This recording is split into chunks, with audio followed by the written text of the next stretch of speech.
G'day, I'm Warwick Schiller and welcome to Ranch Girls on the Road.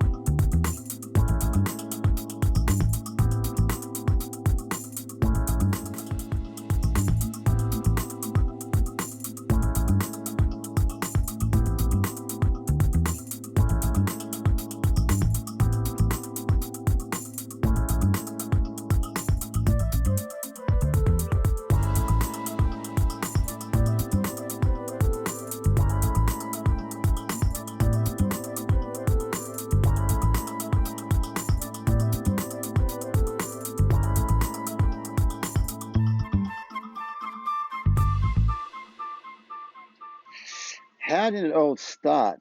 So I showed horses as a kid in Australia. We started out in Pony Club, I had a pony. And then we got into showing quarter horses. Yeah. And so I showed quarter horses a lot as a kid.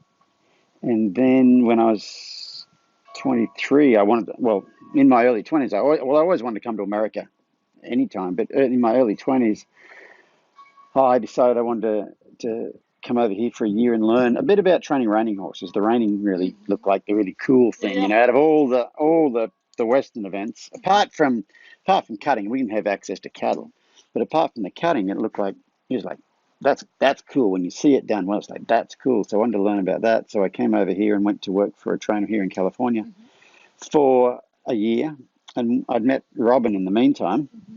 And when I was going home.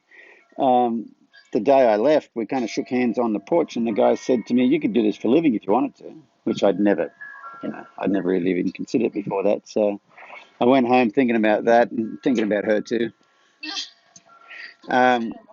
So I went home for 6 months and then decided, no, I'm coming back.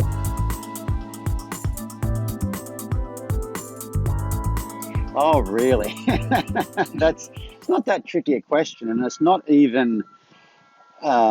When I was a teenager, I could have given it to myself as a teenager, and then as a 20-year-old, and as a late 20-year-old, as an early 30-year-old, and a late 30-year-old, and an early 40-year-old. But it would be spend more time listening than telling. I really think that I've made some big changes in what I do in the last couple of years, and it's just slowing down and listening to what they have to say, because it's amazing what they do have to say. They really are social creatures, and a lot of the things that we think are actually things we want to fix are just actually communication on their part. You know what I mean? And a lot of times those things, it's just only the way that we interpret them that makes them good or bad. They're not that what they're doing is not necessarily bad. We all just interpret it that way. So I really think when you change how you look at certain behaviors, it makes a huge difference with the horse, because it makes a huge difference in how you respond to the horse. I think if you come from that, fear-based sort of thing where he's out to get me or he's trying to hurt me or those sorts of things, you can interpret things that aren't necessarily that. You can interpret them as that, and it fits the story. I mean, look, he's trying. Yeah, it fits your story. You can kind of really. Yeah, so that's probably the advice I'd give my earlier self is be more aware of that. Yeah. I'm not sure if I would have been ready for it at the time. I probably don't think anybody could have told me that then. So the thing with a lot of this stuff is, until you're ready to hear it, you don't hear it anyway. You can have it told to you, and it kind of goes in one ear and out the other. Until you're ready to hear it. And, some people are a lot more ready at certain ages. Like my son, you've met him. He's 22. He's not a horse guy, but if he was, he's ready to hear it.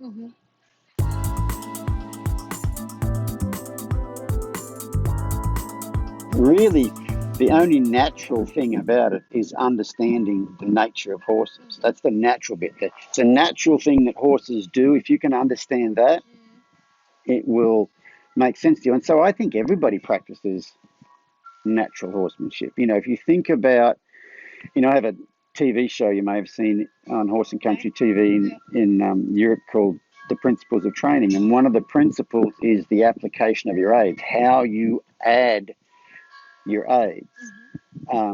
And if you say you're a dressage rider, you'll probably use your seat aid, followed by your leg aid, followed by your whip aid. Okay? You do the smallest one first, you apply it, then you keep applying it while you add your next one, which is the next biggest one, and then you keep applying the first one and the second one while you apply the third one. And when you get the response you want, you release all three of those at the same time. Okay? What does a horse do if he's chasing another horse away from the hay? He does exactly the same thing. He doesn't just go, I'm going to do three things all at once. He goes, can you get away from my hay? Okay. And now, they'll make a bit of a face, and if that doesn't work, they might open their mouth and go towards the horse. And if that doesn't work, they might turn around and kick him. But they don't stop making, they don't make a face and then go, that didn't work, and then stop making a face and then put their ears up and walk over and bite them. It's that first aid is still there. And then the second and first aid is still there when he turns and kicks. And then when the horse does what he wants, what does he do? Goes back to doing nothing. And so if you think about, I consider myself a dot joiner. I'm not, most of the stuff I do, I didn't invent it. So I consider myself a dot joiner. A dot joiner? Join the dots. Okay. There's a dot. I'm going to join the dots. And that's what I try to do. And so, I've made that point I just made for many years now, that the way you don't think dressage people do natural horsemanship, but their application of aids is one way that they would do natural horsemanship. Yeah. It doesn't work if you put your first aid on, take it off, put your second aid on, take it off, and then use your third aid. It doesn't work if you use your third aid first, the big aid first, and the little one last. So I'm not. I really think. It's just horsemanship. And all the different disciplines, I think they have a lot more in common than they have apart. They may look completely different, but the underlying principles behind them, which is why I did that principles of training thing, but the underlying principles behind them are not dissimilar, they're not different.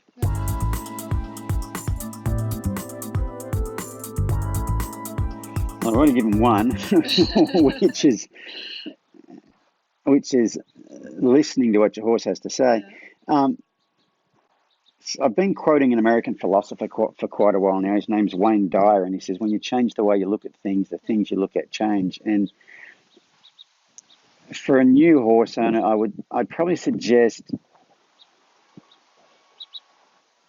try not to ever get into the way of thinking that your horse is out to get you, or he's planning to get you. Horses lack the frontal lobe that we have that allows us to plan and scheme and that sort of thing. They don't really have that ability. And I think a lot of times when we think they're doing that, that makes us make up a story about what they're doing, and then we'll respond in a certain way. That's probably one of the big ones. It all has to do with your perception of things, and a lot of times, most things that horses do wrong, the things we don't want them to do, they're just trying to save themselves. They're just trying to stay alive. They're not doing it to annoy you. They're doing it because they're a prey animal, and to them it's real. So if they're spooking at something, they're not messing with you and I'm just going to spook at that just to annoy you. They are genuinely concerned about it. And I think when we can look at that like we understand that they are genuinely concerned and have a bit more empathy rather than stupid horse, why aren't you doing what I want you to do? And when you do that, you can, I think you can really make a lot of those situations different, because you don't become an adversary, you kind of become an advocate. Nice.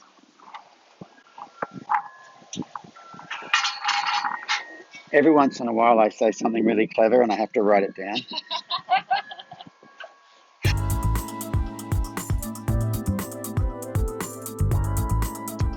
What excites me most?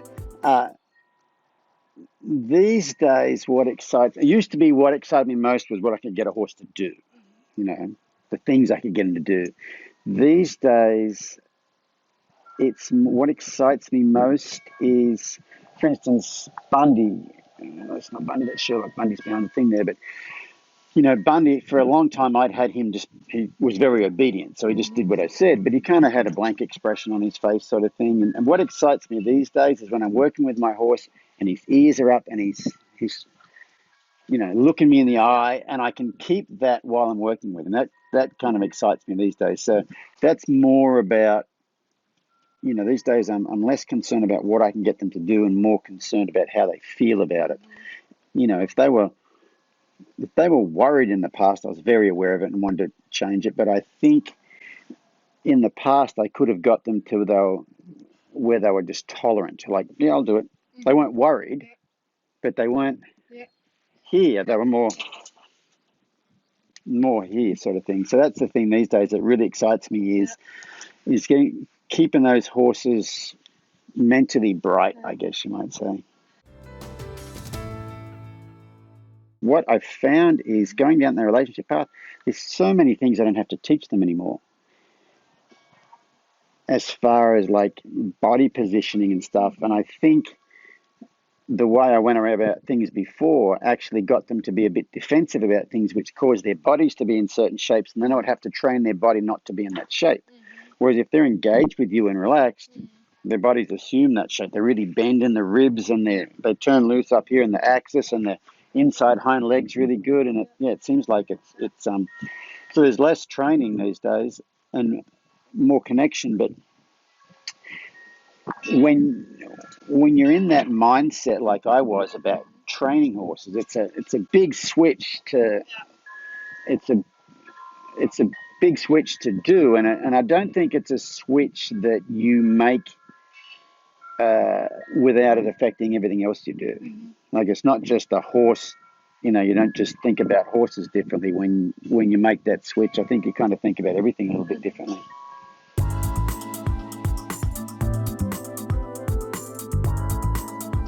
You know what? There wasn't really a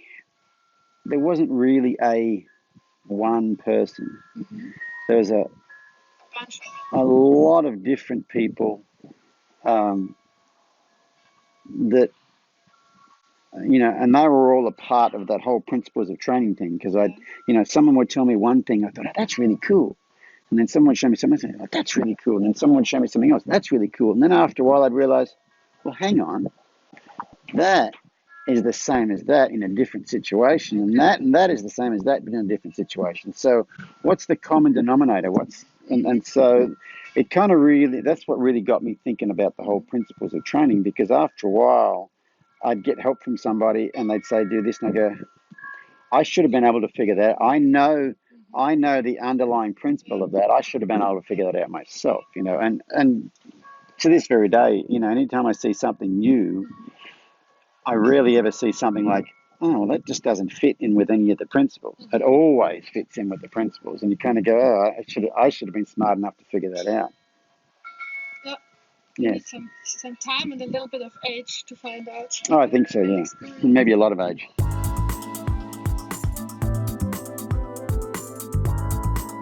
The coolest thing about my job, especially in the last few years, and I've heard it for many years, but it's since I've gone down this relationship path that's kind of taken off quite a bit more, is the feedback I get from people. And that was always the cool thing, the feedback I get from people, but not so much how much better their horse is, but how much better they are, and how much better they get along with their husband or their kids or their wives or their their bosses or their employees or that sort of thing. And so it really makes me think that this stuff is really, it's life stuff that you learn it while you're doing something you like anyway. It's not like you go to life classes and like, oh no, I've got to go to life class today, and learn about life. Hey, I'm going to mess with my horse. But in order to get better with your horse, you really have to change some things about yourself. And I think they're really good at showing us what's not working with us. If we're impatient, that shows up. If we're too timid, that shows up. If we're too aggressive or if we're angry all the time, that shows up. For